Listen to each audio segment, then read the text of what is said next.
100-നടുത്ത് വൈദികരെ ഒർട്ടേഗ സ്വേച്ഛാധിപത്യം നാടുകടത്തിയതിനാൽ ആത്മീയ കാര്യങ്ങളിൽ പ്രതിസന്ധി നേരിടുകയാണ് നിക്കരാഗോയിലെ കത്തോലിക്ക സഭ. 2018 മുതൽ നിക്കരാഗൻ ഭരണാധികാരികൾ 97ഓളം വൈദികരെ നാടുകടത്തിയിട്ടുണ്ട്. ഈ കാലത്ത് മരണമടഞ്ഞ വൈദികർ കൂടി ഉൾപ്പെടുമ്പോൾ 40%-ലധികം വൈദികരെ മതകൽപ്പ രൂപതയ്ക്ക് മാത്രം നഷ്ടമായിട്ടുണ്ട്. നിരവധി പള്ളികൾ വികാരിമാരില്ലാതെ അനാഥമായിരിക്കുന്ന ഇപ്പോൾ വിശ്വാസി സമൂഹത്തിൻ്റെ ആവശ്യങ്ങൾ നിറവേറ്റാനാകാതെ നിക്കരാഗോയിലെ സഭ ദുരിതത്തിലായിരിക്കുകയാണ്. നിക്കരാഗോയിലെ ഏകാധിപത്യ ഭരണം നിരവധി വൈദികരെയും ബിഷപ്പുമാരെയും തടവിലാക്കുകയും നാടുകടത്തുകയും ചെയ്തു.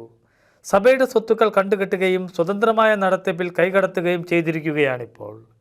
വൈദികരില്ലാതെ നിക്കരാഗോയിലെ സഭയും വിശ്വാസികളും ഇപ്പോൾ കഷ്ടപ്പെടുകയാണ്. ദൈവജനത്തിൻ്റെ അടിസ്ഥാന ആവശ്യങ്ങൾ പോലും നിറവേറ്റിക്കൊടുക്കാൻ കഴിയാത്ത വിധം പ്രതിസന്ധി അവിടെ രൂക്ഷമാണെന്ന് അവിടെ നിന്നും നാടുകടത്തപ്പെട്ട ഫാദർ കാർലോസ് അഡോൾഫോ ഡെൽസൺ മൊൻ്റെഗ്രോ പറഞ്ഞു. 2018 ശേഷം കുറഞ്ഞത് 97 വൈദികരെയെങ്കിലും നിക്കരാഗോയിൽ നിന്ന് നാടുകടത്തിയിട്ടുണ്ട്. ഈ കാലയളവിൽ 13 വൈദികർ മരണമടഞ്ഞു എന്നും ദ മൊസൈക്കോ CSI ടീം കണ്ടെത്തിയിട്ടുണ്ട്. അങ്ങനെ ആകെ 110 വൈദികരെയാണ് ഈ ചുരുങ്ങിയ സമയത്തിനുള്ളിൽ നിക്കരാഗൻ സഭയ്ക്ക് നഷ്ടപ്പെട്ടത്. അവിടുത്തെ ഔദ്യോഗിക വൈദികരുടെ 22% വരും ഈ സംഖ്യ.